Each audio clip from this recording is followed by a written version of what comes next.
परीक्षित जी सुखदेव जी से प्रश्न करते हैं, भगवान तो सर्वसमर्थ हैं, वह स्वयं लक्ष्मीपति हैं, फिर उन्होंने दीनहीन की भांति राजा बलि से 3 पग भूमि क्यों मांगी, और उन्होंने सब कुछ देने के बाद भी राजा बलि को वरुण पास में क्यों बांधा। सुखदेव जी प्रश्न सुनकर उत्तर देते हुए कहते हैं, राजन, देवासुर संग्राम में जब इंद्र ने राजा बलि की सारी संपत्ति छीन ली, पराजित कर दिया और उनके प्राण तक ले लिए, तब दैत्य गुरु शुक्राचार्य ने अपनी संजीवनी विद्या के प्रभाव से राजा बलि को नवजीवन प्रदान किया, पुनः जीवित कर दिया। तब राजा बलि तन मन के साथ अपने दैत्य गुरु शुक्राचार्य जी की सेवा करने लगे। उनसे प्रसन्न होकर दैत्य गुरु शुक्राचार्य ने उनसे विश्वजित नाम का एक यज्ञ करवाया। उस यज्ञ में अग्निदेव की पूजा की गई। अग्निदेवता स्वयं प्रकट होकर सोने का एक दिव्य रथ,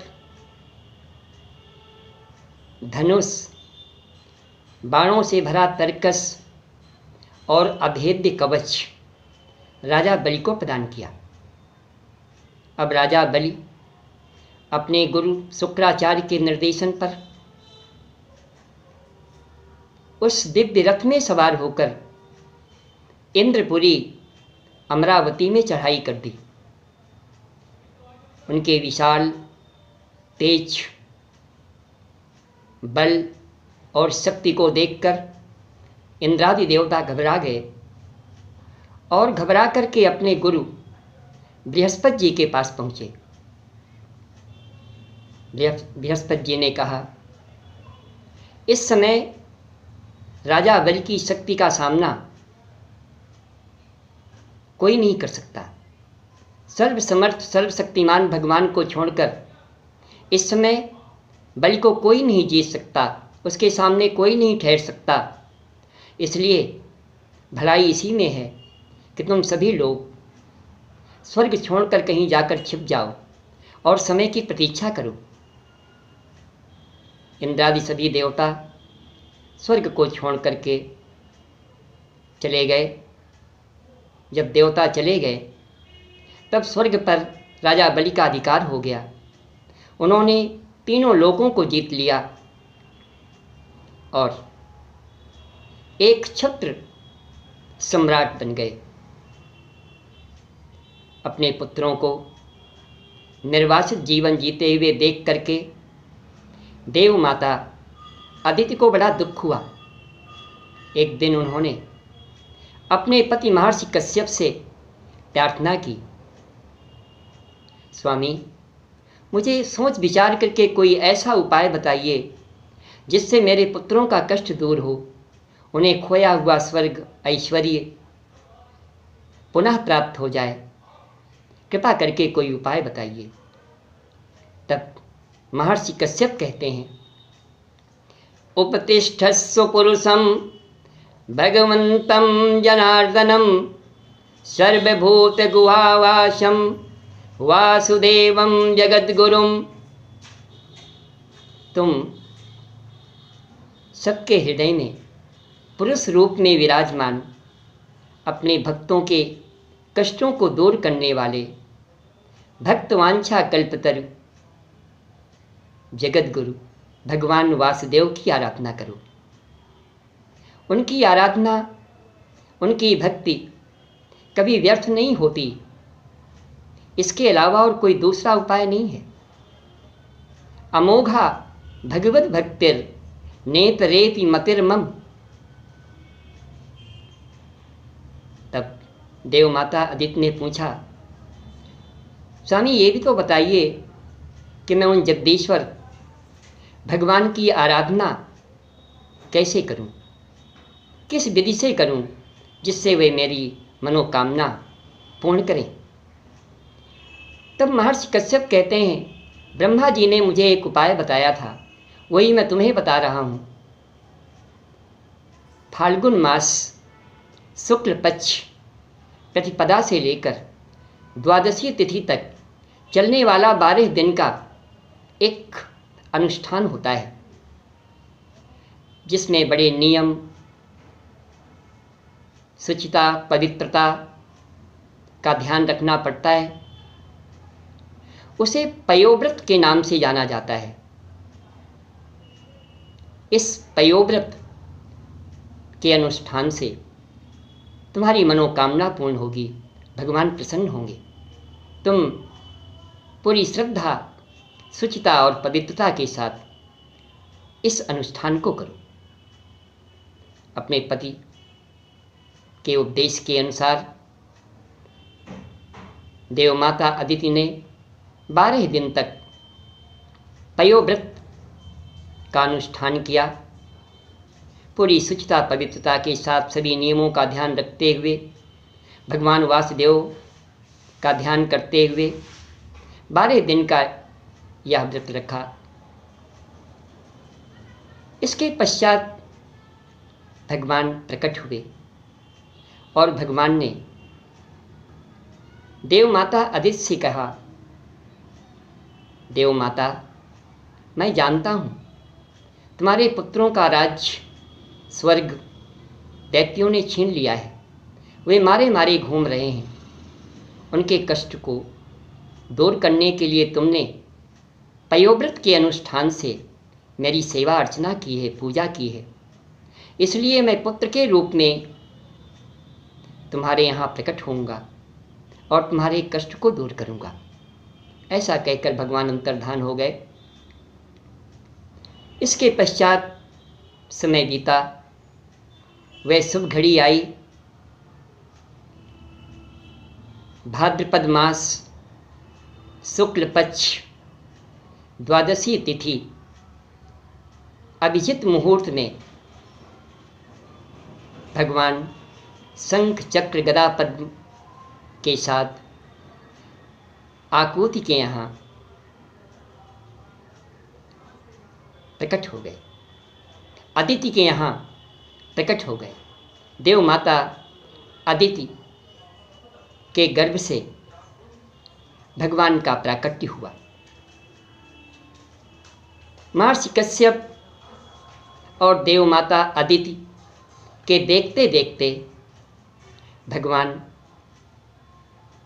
वामन के रूप में आ गए और वामन ब्रह्मचारी का रूप धारण करके उनके सामने खड़े हो गए। महर्षि कश्यप ने वामन भगवान का जात कर्म उपनयन संस्कार संपन्न करवाया ऋषियों से। इसके पश्चात वामन वेशधारी भगवान ब्राह्मण का वेश धारण करके और राजा बलि की यज्ञशाला की ओर प्रस्थान किया। राजा बलि उस समय दैत्य गुरु शुक्राचार्य के निर्देशन में नर्मदा नदी के उत्तर तट पर भृगुकच्छ नामक स्थान पर अश्वमेध यज्ञ कर रहे थे। भगवान वामन ब्राह्मण वेश में बौने रूप में वहाँ की ओर प्रस्थान किया। यज्ञ मंडप में प्रवेश किया। उनके तेज को देख करके सभी ऋत्विज, सभी ब्राह्मण खड़े हो गए, उन्हें प्रणाम किया। राजा बलि ने उनको देखकर अत्यंत आनंद का अनुभव किया और राजा बलि ने उन्हें उत्तम आसन दे करके और उनसे कहा, स्वागतम ते नमस्तुभ्यं ब्राह्मण किम करवाम ते। हे ब्राह्मण कुमार, तुम्हारा स्वागत है। तुम्हारा आगमन अत्यंत शुभ घड़ी में हुआ है, मुझे कृतार्थ करने के लिए हुआ है। मैं आपका स्वागत करता हूँ, मैं आपको प्रणाम करता हूँ। कहिए, मैं आपकी क्या सेवा करूँ? ऐसा प्रतीत होता है आप मुझसे कुछ चाहते हैं। निसंकोच जो कुछ मांगना हो मुझसे मांग लो, मैं सब कुछ देने में समर्थ हूँ। मैं तीनों लोकों का स्वामी हूँ। भगवान वामन राजा बलि के कुल और दानशीलता की प्रशंसा करते हुए कहते हैं, तस्मात् त्वत्तो महीमीषद् वृणेऽहं वरदर्शभात् पदानि त्रीणि दैत्येन्द्र सम्मितानि पदा मम। मैं तुमसे ज़्यादा कुछ नहीं मांग रहा हूँ, बस 3 पग पृथ्वी तुमसे मैं चाहता हूँ। राजा बलि हंसने लगे और बोले, तुम अभी बालक हो, इसलिए तुम्हें अभी लाभ और हानि का कोई ज्ञान नहीं है। मैं तुम्हें सब कुछ दे सकता हूँ, पूरा द्वीप दे सकता हूँ, तुम्हारी सभी आवश्यकताओं की पूर्ति कर सकता हूँ। निसंकोच मांगो। तब वामन भगवान कहते हैं, एतावतयो सिद्धोहम वित्तम यावत् प्रयोजनम। बस इतने से मेरा काम बन जाएगा। धन उतना ही संग्रह करना चाहिए जितने की आवश्यकता हो। राजा बलि ने कहा, ठीक है, जैसी तुम्हारी इच्छा। और उन्हें दान देने के लिए, भूमि का संकल्प करने के लिए जैसे ही जलपात्र उठाया, दैत्य गुरु शुक्राचार्य सब जानते थे। उन्होंने कहा, अरे ऐसी मूर्खता मत कर, इन्हें संकल्प मत कर। ये वामन रूप में स्वयं भगवान विष्णु हैं, जो महर्षि कश्यप के यहाँ, अदिति के यहाँ, देव माता अदिति के यहाँ उनका अपने पुत्रों का कष्ट दूर करने के लिए इनकी तपस्या की थी, इनकी आराधना की थी। इसीलिए उसके यहाँ ये प्राकट्य इनका हुआ है। ये तेरा सब कुछ छीन लेंगे, कुछ नहीं बचेगा। इसलिए ऐसा संकल्प मत कर। ये स्वयं विश्वरूप भगवान विष्णु हैं। राजा बलि कहते हैं,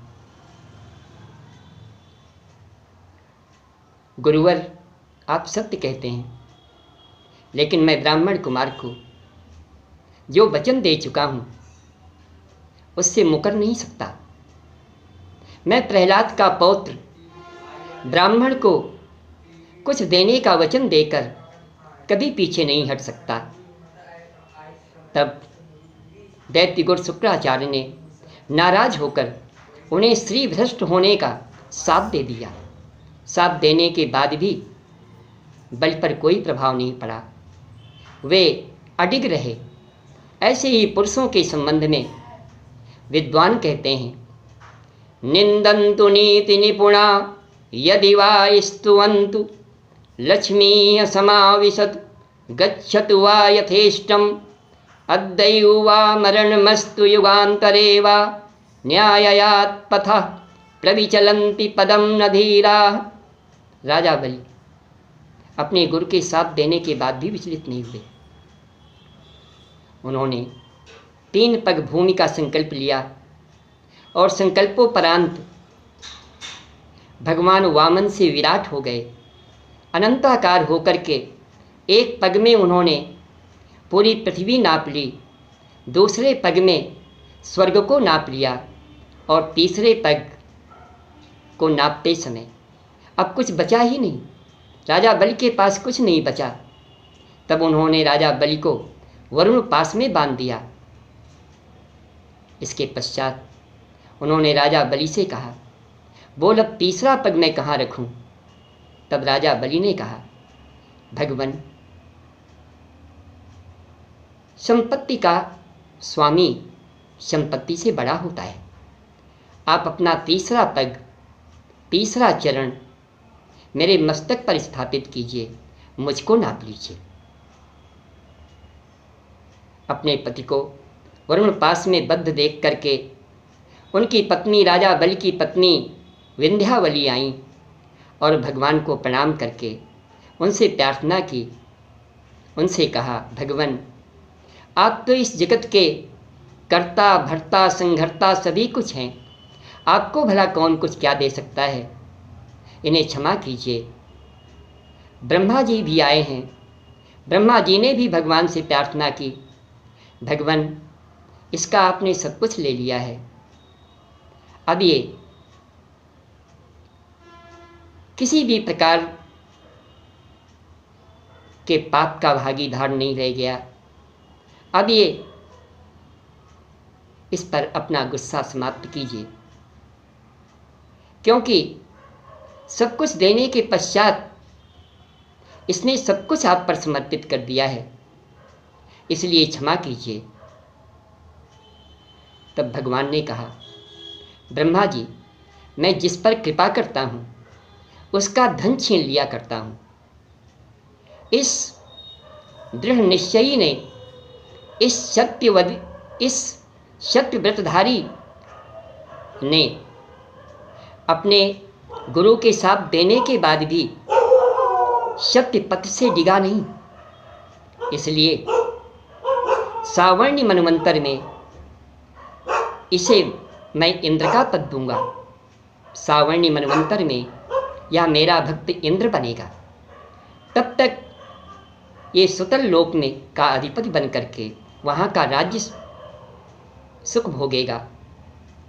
भगवान ने राजा बलि से कहा, तुम अपने परिवार के साथ, बंधु बांधवों के साथ विश्वकर्मा द्वारा निर्मित सुतल लोक को जाओ, वहाँ तुम्हें सदा सर्वदा मेरा दर्शन होगा। इस प्रकार भगवान के निर्देशानुसार, आदेशानुसार राजा बलि सब परिवार सुतल लोक को चले गए।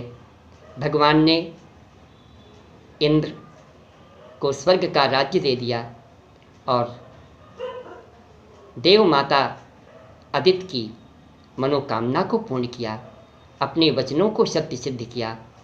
इस प्रकार सुखदेव जी ने राजा परीक्षित को वामनावतार की कथा सुनाई।